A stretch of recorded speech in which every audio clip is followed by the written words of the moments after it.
I'm gonna drive an hour, or a little bit over an hour to get there, so might as well get on the road because it's a little bit after 1 o'clock. So let's get going. My name is Monique Powers, and I'm a mobile esthetician with a cosmetology and manicuring license. In 2020, I closed both of my studios and moved my business into a custom-built van I named Azalea. Take a peek at my version of van life, my personal life, and my vacations in between. Hey you guys, and welcome back to my channel. I've already seen clients this morning. I ran some errands, and now I'm on my way to drive a little bit over an hour so I can get my bed back there looked at. For some reason, the pedal is not working. It was working yesterday. That's what I use to raise the bed, lower it, just, so the client is comfortable. And for some reason I was not able to lower like the top half of the bed going, up and down. And I looked at the base, and it's kind of shifted a little bit. So I unplugged the pedal, but I wasn't able to put it back in because it had shifted a little bit. And I do have a handheld controller, but I wasn't able to plug that in either. And there is a third way to operate the bed. There are some buttons on the side of the bed. So there's 3 ways to operate the bed. So I was able to use the buttons on the side of the bed, but that's really not convenient for me if I'm sitting at the top of the bed. So I'm gonna have them take a look at it. And I'm really grateful that I do love the bed. The bed is amazing. And the few times that I couldn't figure something out, like the bed can swivel from side to side. And one time it was like really loose and I couldn't lock it, which is a liability for me if the client gets on the bed and the bed moves where they're trying to get on it.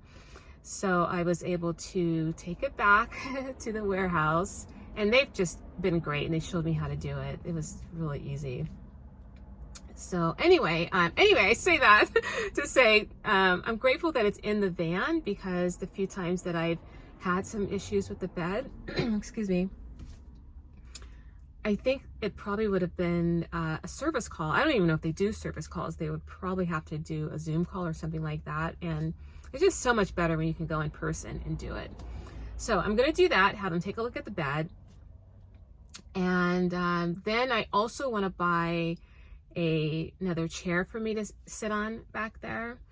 The one that I have, I do love it. I got it from my favorite store, Ross, and I love it because the wheelbase is low profile, so it's not that wide, which is great in the van because, every bit of real estate is precious. So anyway, but it doesn't really lift as high as I want it to lift up high, even though I can lower the bed up and down, but I really want the chair to go up just a little bit higher. So I'm going to look for a chair there as well. And it's not something that I need, it's something that I want. And I'm trying to really just purchase things that I absolutely need, but I want this chair, and if they can give me a really good deal on it, I'm just going to go ahead and get it, and then take that chair and put it in my studio. So I realized,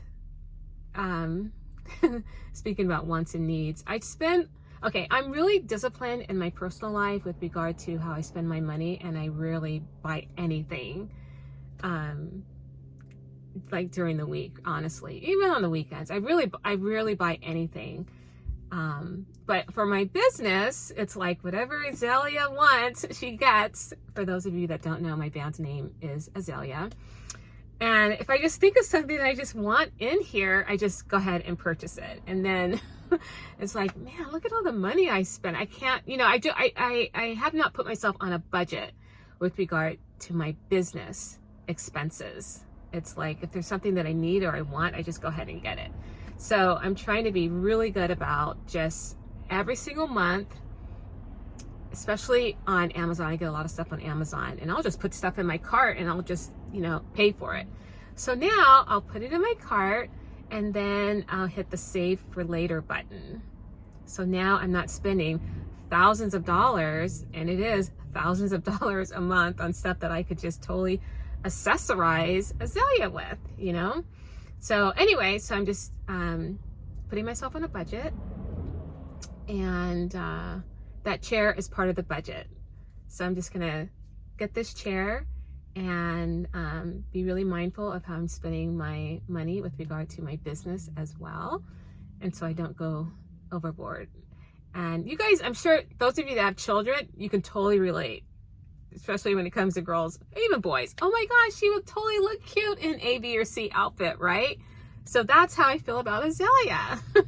Oh, she'd look so cute, or you know, this would be so convenient, and you know, whatever.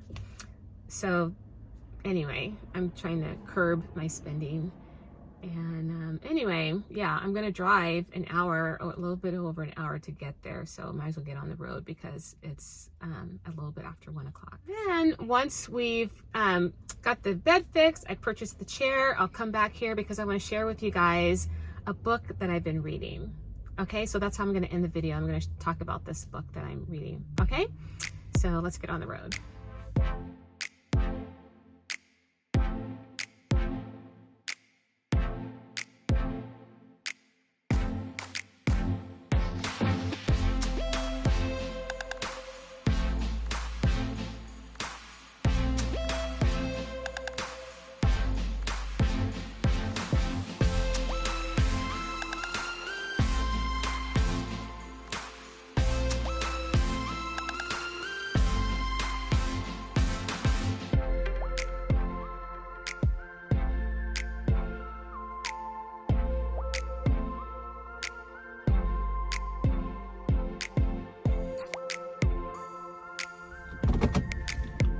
Okay guys, we're here. Let's see what this guy can do to my table. And it's a little cold. I'm gonna put my sweater on. And let's get some help.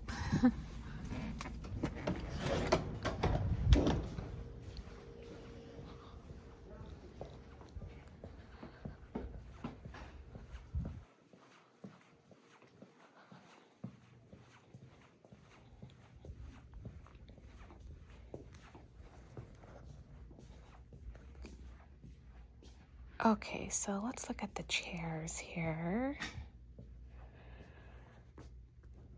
Hold on. So I like the base of this one because it's has a low profile. So something like that, but look at this chair. Let's see how high it goes. That looks pretty high. I'm gonna sit in this chair. Okay, I actually like this chair. You guys probably can't see me sitting in it. Oh, put my sweater on right. Okay. I'm thinking if I get this chair, I could probably get rid of my makeup chair because it sits up pretty high.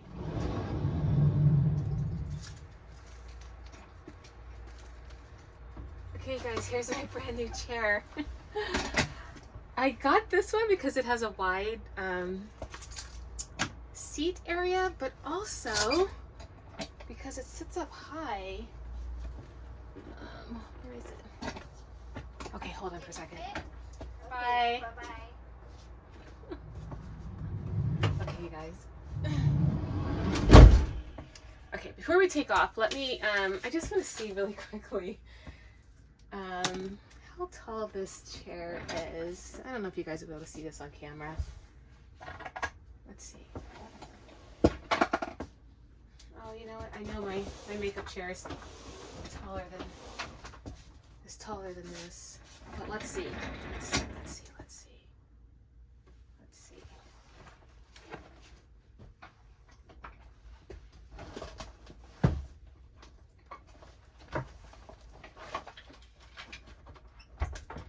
Because if so, I can get this chair out of here and only put it in a van when I'm working on location. That would be wonderful. Oh, okay. All right. Let me just put this on here.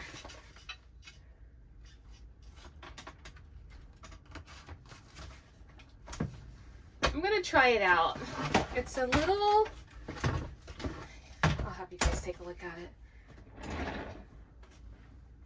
Okay, let me show you. All right, so look at that. Okay, if we put it side by side,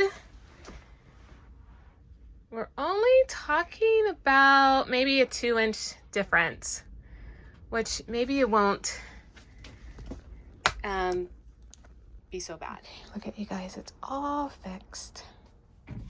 All right, I put the van back together for travel, and probably won't get back home until it'll be like an hour from now, and then I'll hop back on here and talk about the book that I'm reading, okay, because I really want to share it with you guys.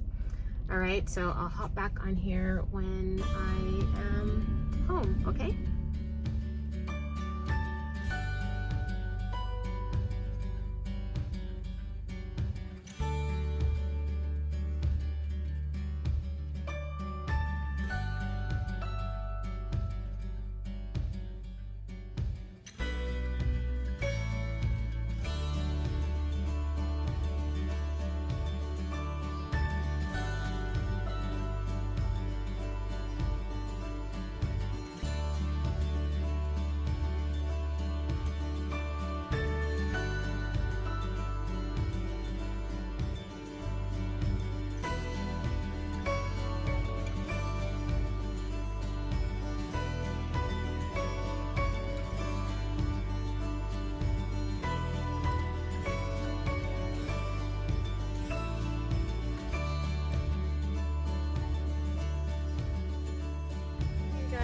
I'm home right now. It's taken me 2 hours and 15 minutes to get home, and I'm so hungry right now, so I'll just make this quick. The book that I've been reading is it's called the Evidence Study Bible, and what I really like about it is, just like my NIV study Bible, it does have the commentary, but it also has a section called, well, it's not a section, well, actually it is. It's a little tiny section on some of the chapters. It's entitled Questions and Objections, and it just gives you just a little bit more insight in what you're reading. The only thing I don't like about it is the New King James Version, and I'm used to reading the NIV, the New International Version. That's the version that I've been reading for the last 30 years. So it's the Bible that I've been reading and studying and memorizing. So I'm used to that language. But there's nothing wrong with the New King James Version if you're new to reading and studying the Bible. And I think it's a great Bible to read because it does have commentary as well, but it also answers some common questions that Christians have and that non-believers have as well. And I really like the Bible for non-believers, especially those that do have questions, or maybe they come from a legacy of people that just do not believe, and therefore they don't believe in God or Jesus or even what the Bible says, but they're curious about it and they want to study it out. So I think that's a good Bible to start with, the Evidence Study Bible. So that's what I recommend. Anyway, thank you guys so much for hanging out with me. There's always something to do in the van. Something's always breaking down or need cleaning. Well, anyway, I'm excited about getting some of this stuff out of my van and using my new chair, and I can't wait to use it for eyebrows and makeup. Anyway, you guys have a good night, and I'll see you in the next video. Okay? Take care.